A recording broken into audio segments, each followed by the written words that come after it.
I intentionally want to do very hard things. So one of the examples is 29029, right? So for me, I went to a mountain in Utah and I had 36 hours to hike 29,000 feet. So it was go up a mountain 13 times, gondola down, go up, down, right? So the reason that I do that stuff is because I want to build the grit muscle, the endurance muscle, the I can do hard things muscle, because you got to think going through that and in the middle of the night by yourself, no headphones, no one's bailing you out.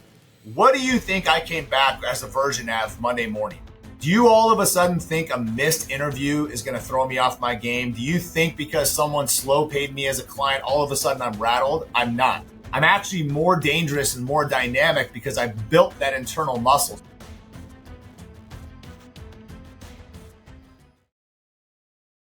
Brent Orsuga, welcome to the Smart Nutrition Made Simple show. What's up, brother?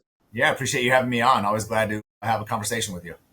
Yeah, dude. I'm excited to speak. We're in kind of same local community here. We're in a men's group together, men's rucking group, and we've had the opportunity to have a couple conversations. And while you're not in health and fitness, you live and breathe health and fitness and high performance, if you will, which is part of why I wanted to have this conversation and share your ethos with our community, because I think it speaks volumes to this kind of quote unquote high performing mentality. And I think it's a little bit different perspective from a lot of the content that I share through this podcast, because I mostly interview people in the health and fitness space. So I'm looking forward to kind of being able to share your knowledge and wisdom with our audience. So Brent, I messaged you on Instagram a couple weeks ago. You had posted about how you would hit sub 10% body fat on like a DEXA scan or an in-body scan or something like that. And I think I gave you, like a clapping emoji or something. And you messaged me back, still not satisfied. And then I responded, I imagine you say that about most everything in your life. So where does this quote unquote still not satisfied attitude come from? Everything I do is just very intentional. And I live with I have to have a carrot in front of me. I have to have some goal that I achieve. And I think that what you and I briefly talked about, it's never about the end result. It's never about the trophy. It's never about the accolade. It's always about the journey and who you become on that path. So I don't care if it's business awards. I don't care if it's personal. Once that's done, I celebrate it for about 2 seconds and it's like, well, what's next? Because I know the evolution of what's going to happen during that process. And that's what excites me more than the actual, like I said, prize. So that's just in a way that I just live life, again, in business and personal, because I'm always striving to become the best version of myself. Yeah, I mean, that's clear. I shared a number of your accolades in the introduction. And so clearly you've created a lot of business success. You've obviously, as I alluded to, created body composition and seemingly health success. Talk to us a little bit about your evolution and kind of quick version of where you came from and how you got to where you are now. Yeah, I mean, even on the business side. So I'm originally from San Jose, California, so Northern California. I came out here to go to ASU to go to school and never left. So I've been out here, 25 plus years, 48, married, 2 girls, 12 and 9. Been in recruiting, for 23 years. And so always had a knack for bringing people into a group, bringing people into an organization, planting seeds, and had the opportunity to even lead and manage people at a young age. And then my industry specifically of supply chain and logistics, I've been in for 16 years. I started my company 11 years ago from literally nothing. Typical entrepreneur story. I had a partner who I was running with for 5 years. May 1st, 2014, literally my email shuts off. Made no sense. No heads up, no red flag, nothing. 5 minutes later, I get a letter from legal that, hey, this partnership is done. Again, no heads up. So at that time, I was at a fork in the road. I was 37, and you're at that fork in the road of life. What's going to happen next, right? So either I could go out and get a job, or I was in the position where I was like, you know what? I can do this. And I had such self-belief, but you know what I really had? A chip on the shoulder. I had that I'm going to show you moment. And within 48 hours, I started a company. And Ben, I mean, from nothing, no contracts, no agreements, no clients, no money, no reserves, literally nothing. But I had that chip on the shoulder and I had something to prove, and that was all I needed. And I'll tell you one better. I had a 1-year-old daughter. If you want to talk about reasons to win, I didn't have time to take my time. I had to go into action mode very quickly. And I'll tell you what, I still carry that chip to this day, right? Like I still use that fuel. And that's something we can lean into as a superpower around how to almost trigger yourself into the self-motivation dynamic, which I still use at this point today to kind of, if you will, play a little angry. That's one of my strong suits.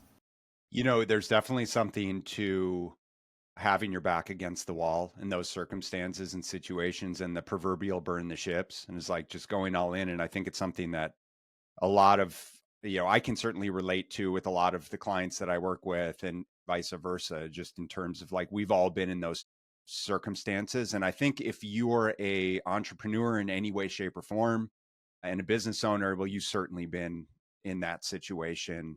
And I think it's a requisite, to get you out of your comfort zone. And the same can be said for putting yourself in those situations and circumstances around your health and fitness, is like how to challenge yourself. I know you've done a number and continue to commit to like a number of really challenging physical events to do just that. What are the things how do you challenge yourself in health and fitness as a means to show up bigger, better? Yeah, I mean, I intentionally want to do very hard things. So like one of the examples is like 29029, right? So you're actually going, for me, I went to a mountain in Utah and I had 36 hours to hike 29,000 feet. So it was go up a mountain 13 times, gondola down, go up, down, right? So the reason that I do that stuff is because I want to build the grit muscle, the endurance muscle, the I can do hard things muscle, because you got to think going through that and in the middle of the night by yourself, no headphones, no one's bailing you out. What do you think I came back as a version of Monday morning? Do you all of a sudden think a missed interview is going to throw me off my game? Do you think because someone slow paid me as a client, all of a sudden I'm rattled? I'm not. I'm actually more dangerous and more dynamic because I've built that internal muscle. So every single year, I want to make sure I'm doing something to test myself. A couple of weeks ago, I did the rim to rim to rim. Why?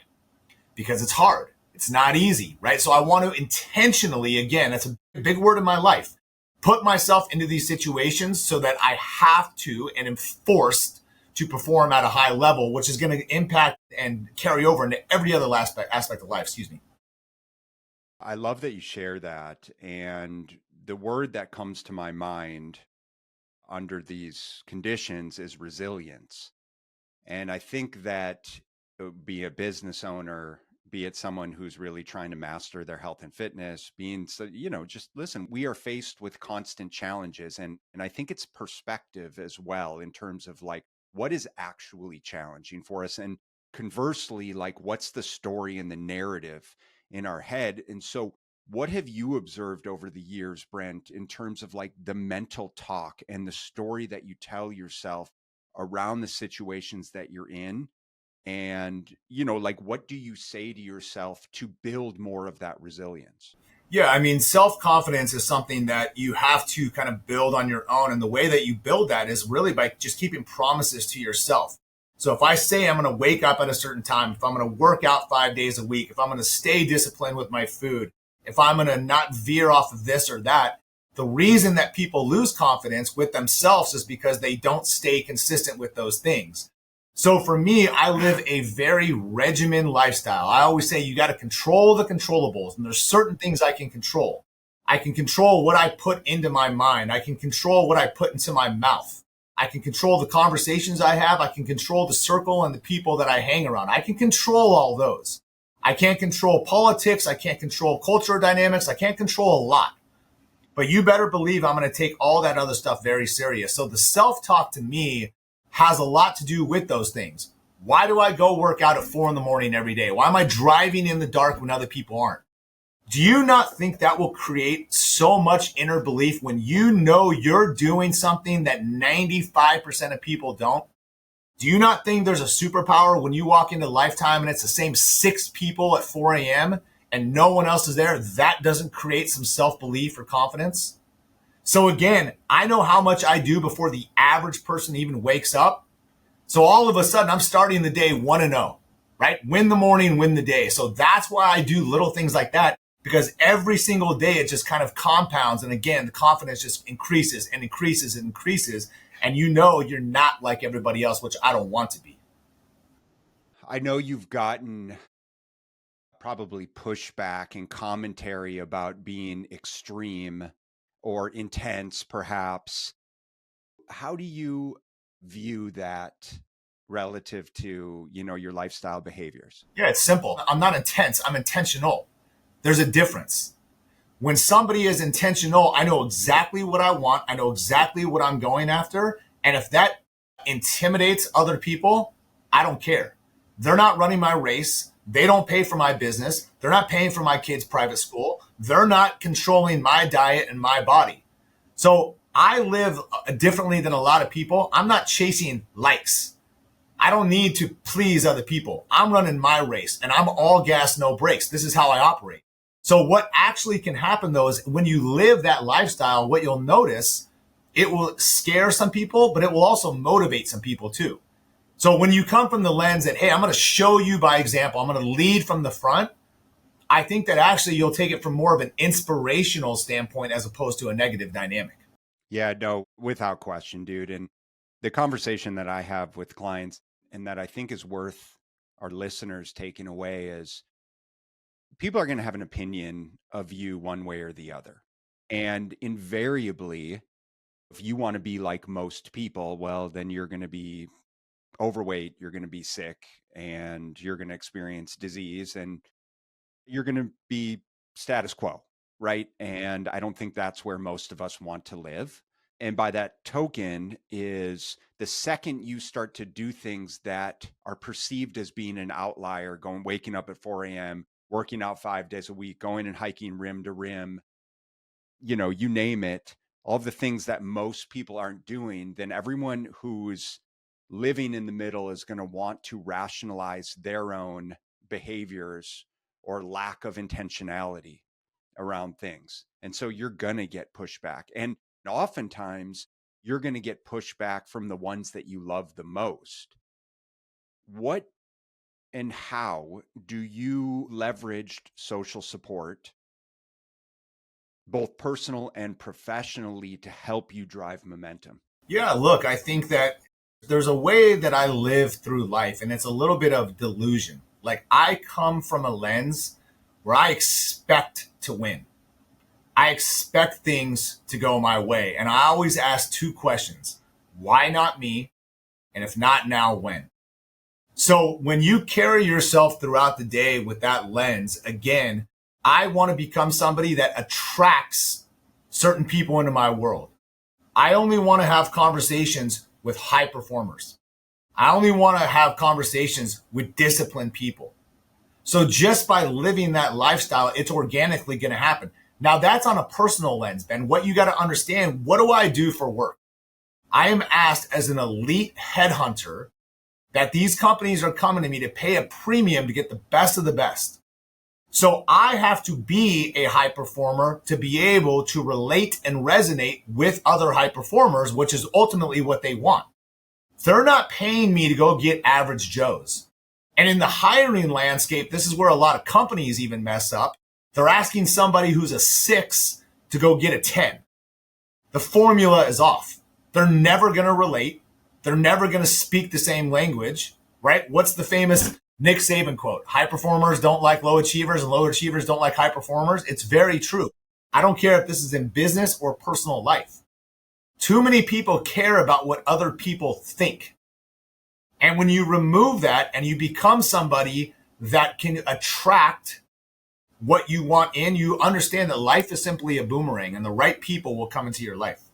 It's magnetic. And I say it all at the time. And the significance of the way that you model confidence, the way that you model your physique, your health and fitness, the way that you dress, how you hold yourself, your posture, the way that you walk into a room, the way that you communicate, it's immediately a differentiator. Well, Ben, think about where I play, right? From the hiring landscape. First impressions are everything. Whether it be on a job interview, whether you go to a conference, what's the first thing that people see? They see you visually, and they can pick up on your energy. So when you walk around very well dressed, clothes that actually fit and or tailored, your physique is in shape. Maybe you have a bicep vein. All these little things. Don't think that people don't pay attention and see that. You have the ability to tell a story without even having to say anything. I'm showing you that I'm disciplined. I'm telling you that I actually care. I'm clean cut. I'm polished. That's before I even open my mouth. And that's where I get real dangerous, because you want to start talking business at that point. I know everything I need to know. People judge people whether you want to admit it or not.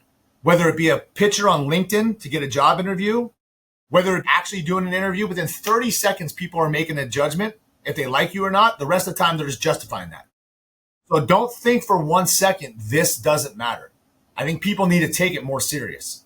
I don't disagree with you. I mean, listen, this is what I do. And I think that a lot of guys, well, let's say men and women, but I think a lot of professionals take it for granted and rationalize investing time and energy into family and career at the expense of their health and fitness, and say, when I accomplish XYZ, then I'll start focusing back on myself again. What would you say to that rationale? I think it's awful, because look, you can have the accolades, you can have the Rolex, you can go to all the fancy resorts that we all do. But if you have that and you're out of shape and you're not feeling your best and you're embarrassed to take off your shirt and your kids are watching you and you're not feeling good, there's nothing special about that. I hate to say this, but if you ever want to have a little bit of an ego boost, go to a public pool. Go to a Great Wolf Lodge. You want to see what the average American looks like? So if you want to have a little bit of an edge, a little bit of a separator, once you start to get in really good shape, you realize what an anomaly you are. And again, people are noticing. People are paying attention. Why would you not want to be the fit dad at the pool? Why would you not want your wife to be like, dang, you're kind of ripped? Why would you not want your kids to be like, my dad's strong? Right? So this is real stuff that I think, again, people need to take real serious. And here's the thing, Ben, what's stopping people? What's stopping them? Nothing. But themselves and their stories and their narratives that they're telling themselves on why they can't do things rather than they can. And in a minute, I want to get into intentionality around goals too, because that's equally as important. Beautiful. I mean, it's never been easier. We've never had more tools at our disposal. And frankly, there's never been a better opportunity. Like, it's never been easier to be an outlier, given the state of our health and fitness today. And like you said, just by showing up and looking like you take care of yourself, automatically you're putting yourself at a different level. And it's the unfair advantage. Talk to us about the intentionality. Well, I do, but before we get there, I want to talk about one other thing. I'll tell you, like, a little business hack that I started to do at conferences is, you know how all these companies, all these people, they all want to do the happy hours and they're all doing all these late night dinners and all this stuff. Well, guess what? That's not going to bring out the best version of people. Number one, people start to drink, they start to gossip, they're showing up tired the next day. One of the things that I did a couple of years ago was, like, I took a huge conference was here in Phoenix.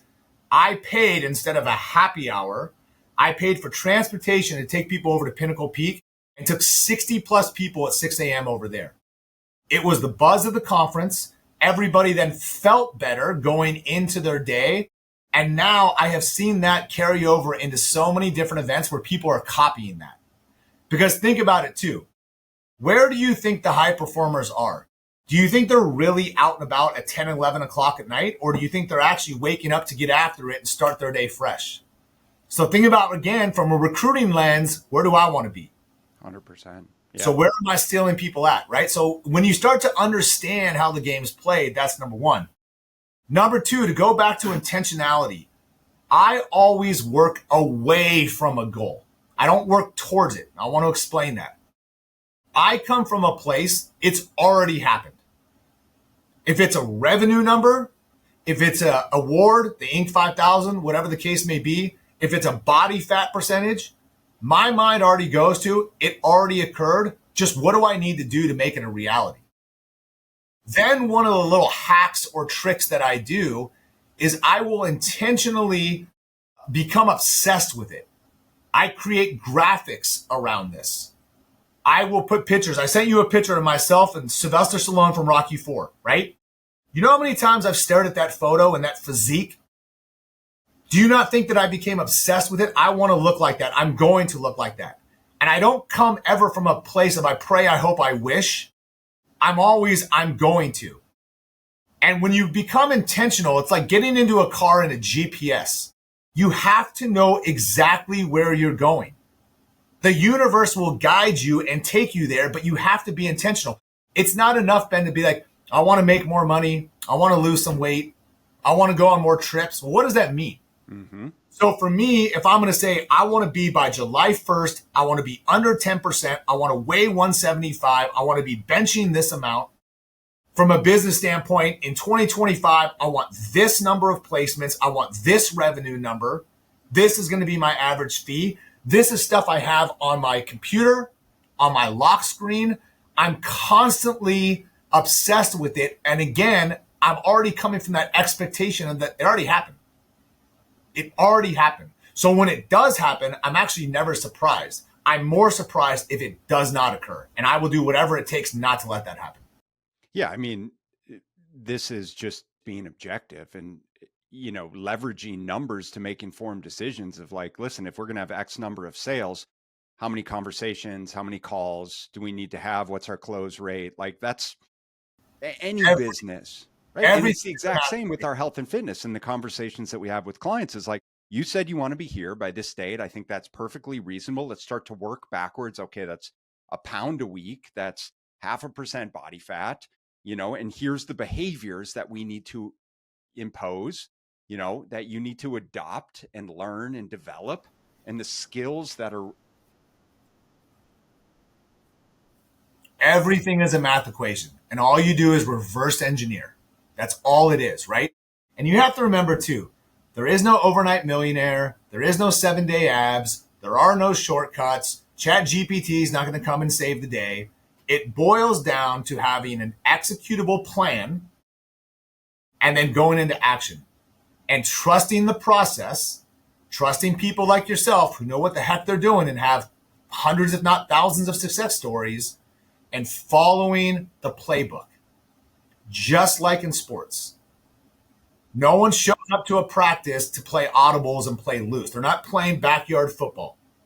There's a playbook. This works. Follow it and don't veer from it.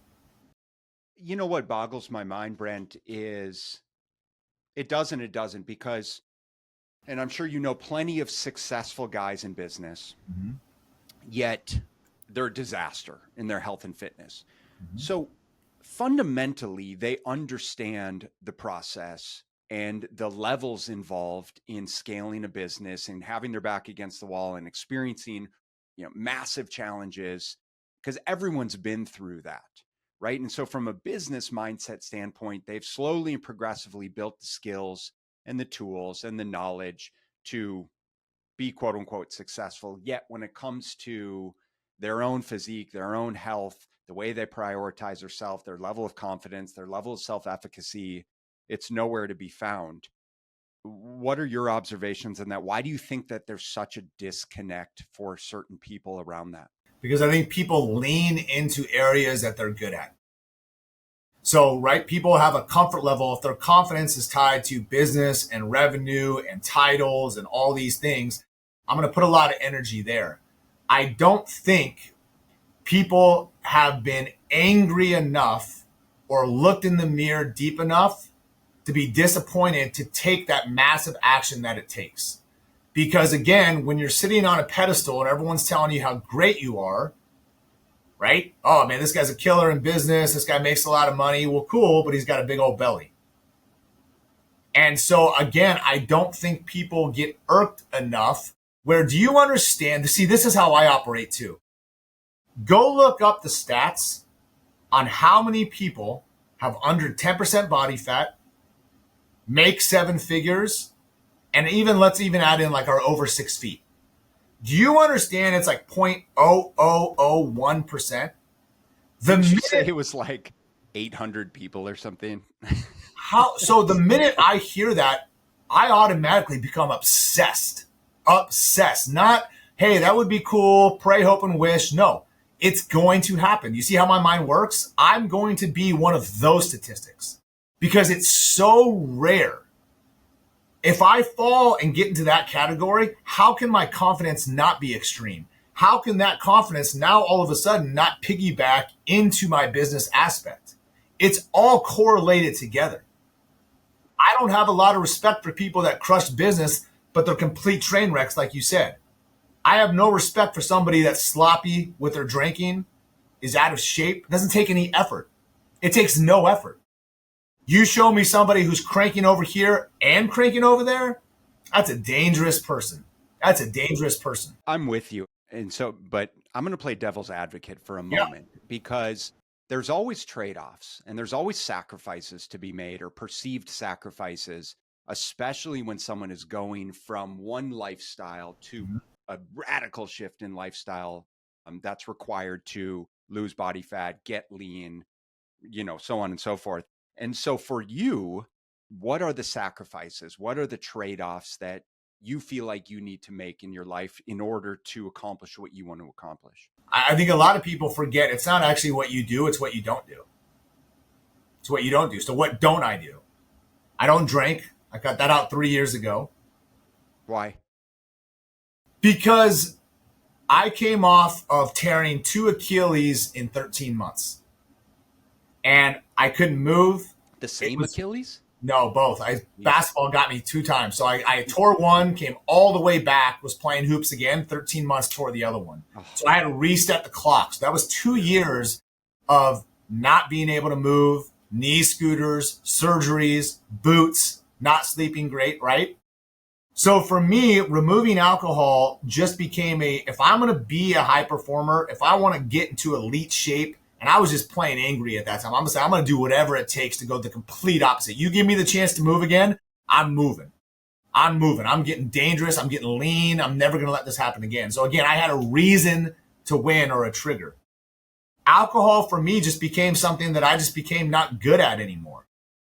It didn't take much to throw me off. Having 2 small children, going to business events, feeling bad or not 100% for 3 or 4 days, why would I do that?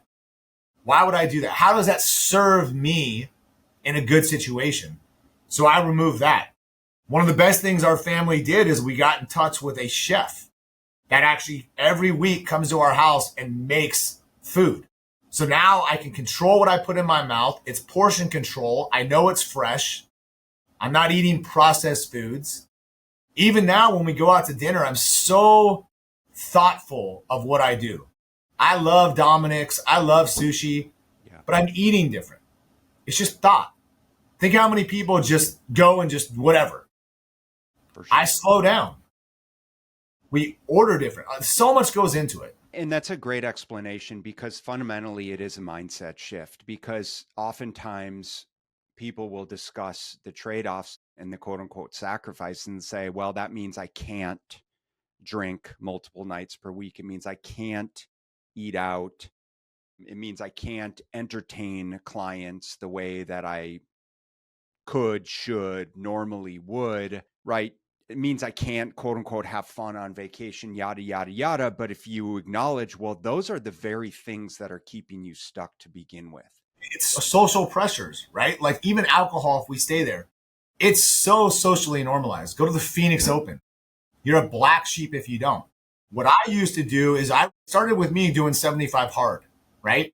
Because even that is a challenge that's hard for people because like, well, I have this trip, I have this conference, I have this wedding, I have the Phoenix Open, I have all this concert I want to go to, all these things.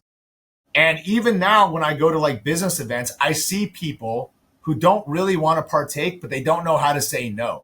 So I've seen them walk around with a fake beer, whatever, where now I completely own it. I almost want people to say something. Yes. Right? And what you'll notice too is that when you do that and you tell people, well, I'm going to get up at 4 a.m, I'm training for this, whatever. What are they going to say? What are they going to say? You're a loser? Well, guess what? I'm not. Right? So the more that you start to just own it and again, not care what people think, they start to look at you a little different, and not in a bad way. Because you genuinely don't care, because you know viscerally that this is what makes you actually feel awesome, to the point where, again, you start to look at the situations and circumstances that you used to put yourself in, and you can't fathom behaving in those same ways. And I think that's such a powerful way for, and tool for people to understand that as they're going through this transformation, if you will, this mindset shift, this journey, this evolution, that you literally are becoming a different person, to the point where you're going to look back and you say, don't feel like sacrifices. Right now, if I wasn't able to wake up early, if I had to sleep in, if I wasn't able to get my steps, if I can't find a gym for, more than a few days, I'm going to feel like a piece of shit. Yep. And look, I mean, again, for me, just the discipline and the structure is the structure. And I think, again, people, it's so easy. Well, I'm at a conference. I got to go to this dinner. The hotel gym isn't good. Like now, I almost pick my hotel stays on how close I am to a lifetime, or I'm researching what gyms are in certain areas, right? So again, it's just a lifestyle change that is there. And it's so easy not to, but guess what? It's actually easier to. Just do it. And when it becomes part of your lifestyle, it's not as hard as you think.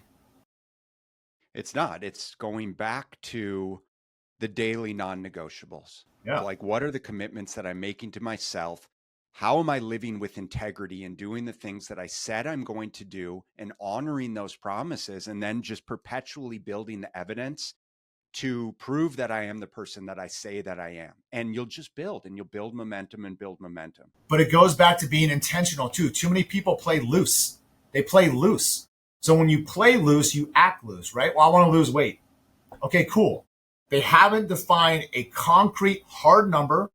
They don't know the exact amount of calories. They don't know the exact amount of steps. They don't know the amount of weeks that they have to program this into play. They don't know that maybe they've never taken their body fat, right? They don't know. People always tell you they make more than they do and they weigh less than they do. Welcome to the real world, right? So when you live off of numbers, because here's the thing, numbers never lie, people do. I want as many numbers and metrics as possible. I don't care if it's through blood work. I don't care if it's through DEXA splits. All I'm trying to do is optimize. But I can't tweak something if I don't know what to tweak. So I am a data-driven person in business and in personal.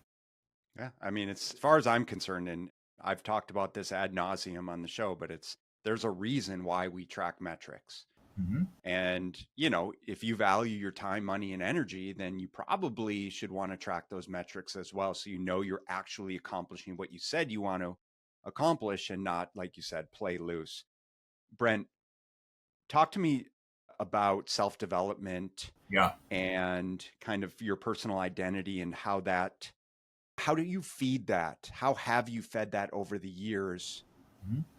Outside of, like, obviously you take a lot of action, but right, how do you develop that? It's brain food, right? I can control what I put in my mouth. Why would I not control what I put in my brain? So if you don't dictate what that is, the world will dictate it for you. I'm going to have negative news articles. I'm going to have negative news. I'm going to have a lot of really bad stuff coming at me. I mute that noise. So I'm always intentionally feeding my brain with motivation, podcast, information, good stuff, right? So I'm training this to only know that it wants more of that. And I will reject the negative. Doesn't mean I don't know what's going on. I'm not naive to the news and the market and all that stuff. I have to pay attention to it, but I don't have to let it consume me either. So every time I'm in the drive, especially in the morning, I'm listening to Les Brown. I have for 10 plus years, every single morning. So not only am I starting my day with some positivity in my mind, what am I going to do? I'm going to the gym. I'm 2-0 right there. When most people are sleeping, make it 3-0.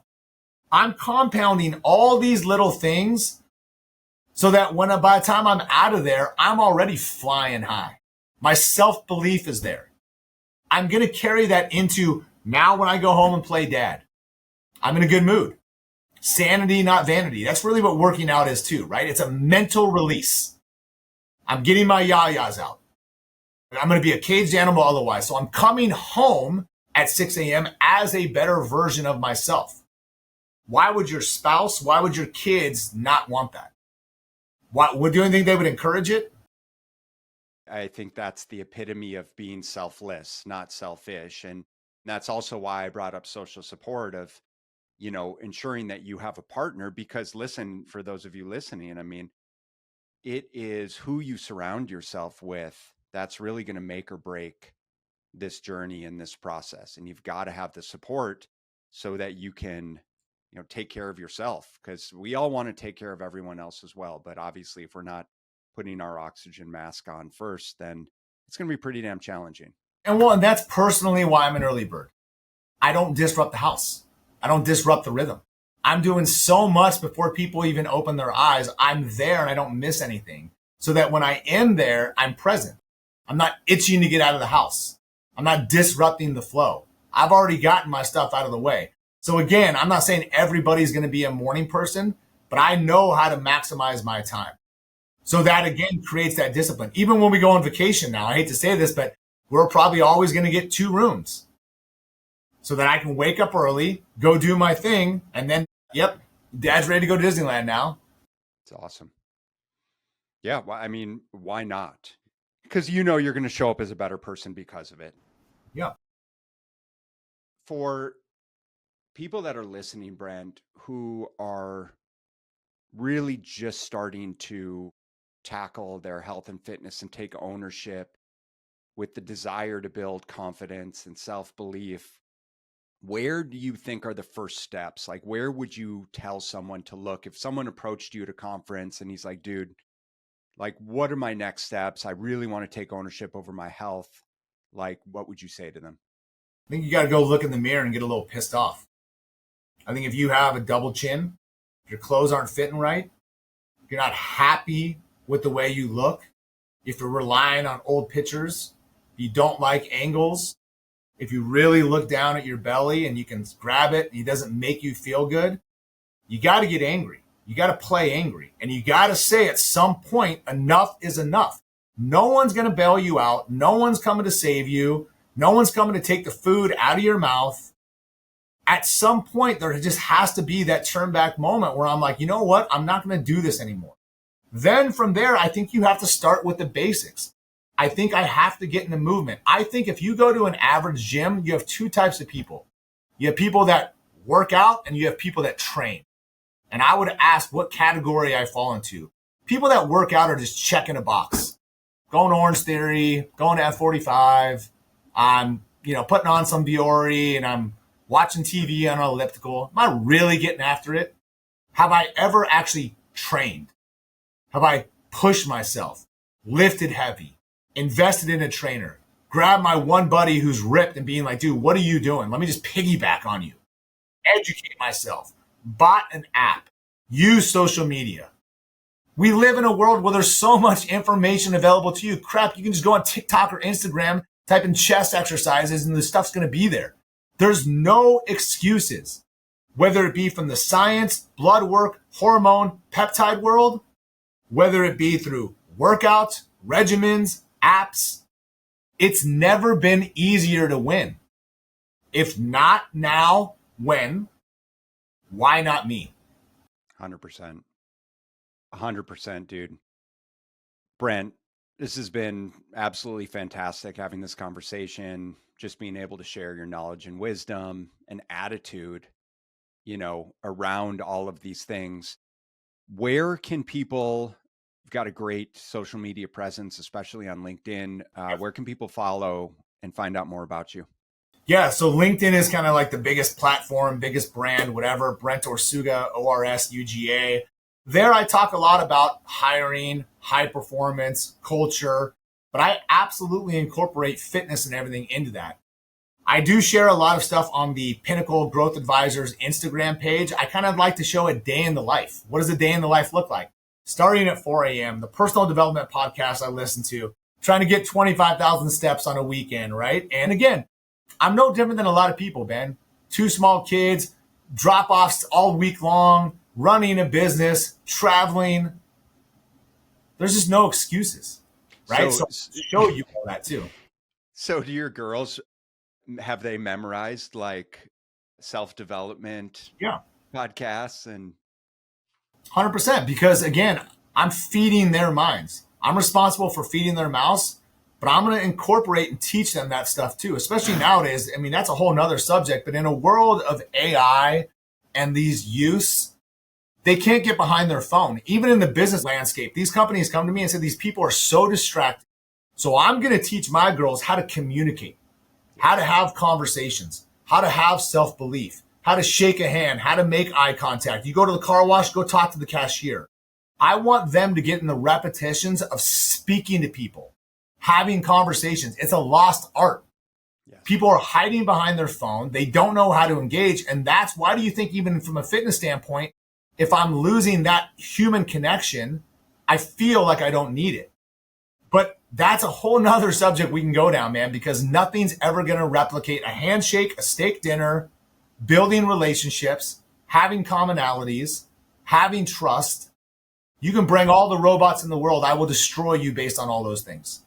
Yeah, we will never be able to replace community and connection and physical connection. And those are being humans. Those are some of the most important aspects of the culture that we live in, frankly. Well, and I don't know why I just thought of this, but like, even like when you go on these trips and vacations, you cannot buy definition in lines.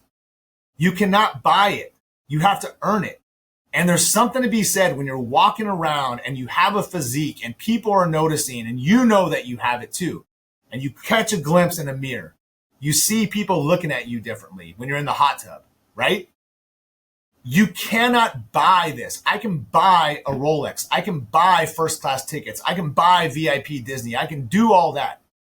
But when you can do that and have the other side of the coin, you want to talk about respect from your own family and others, it's game over, man.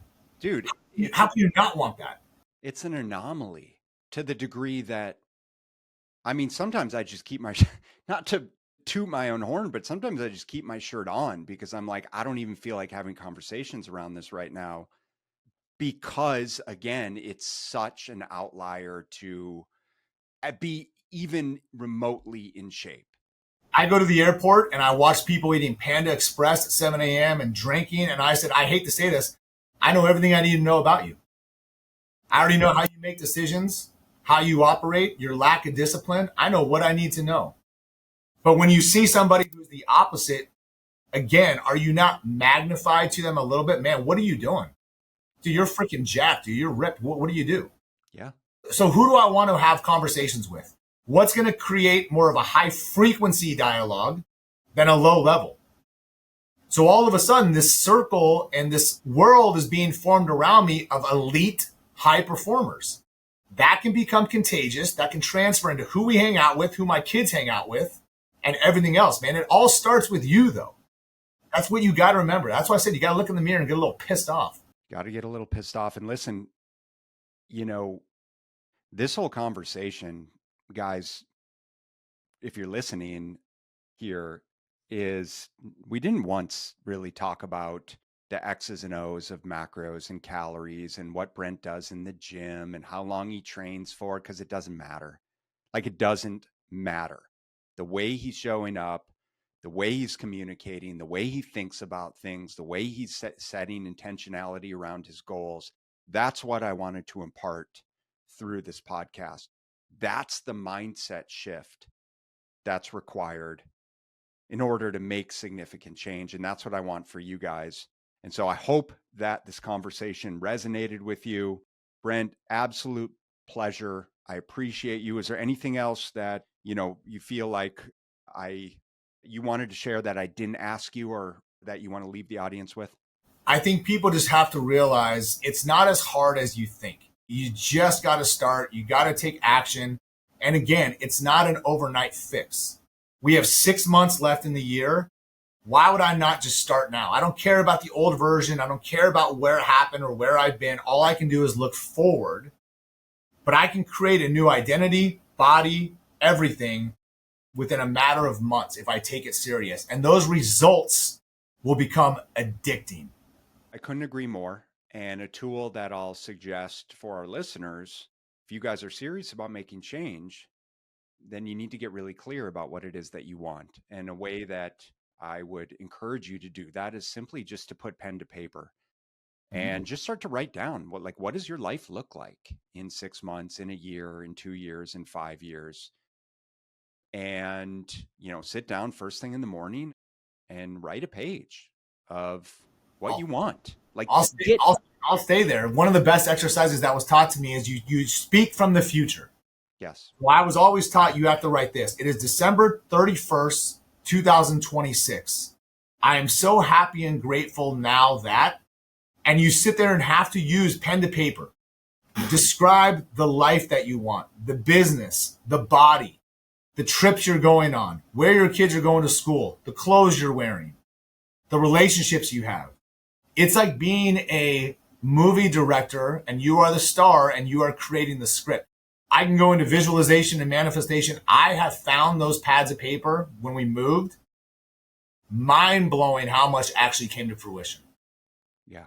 Nothing is by accident. Nothing randomly happens. And when you live with intention, you become intentional.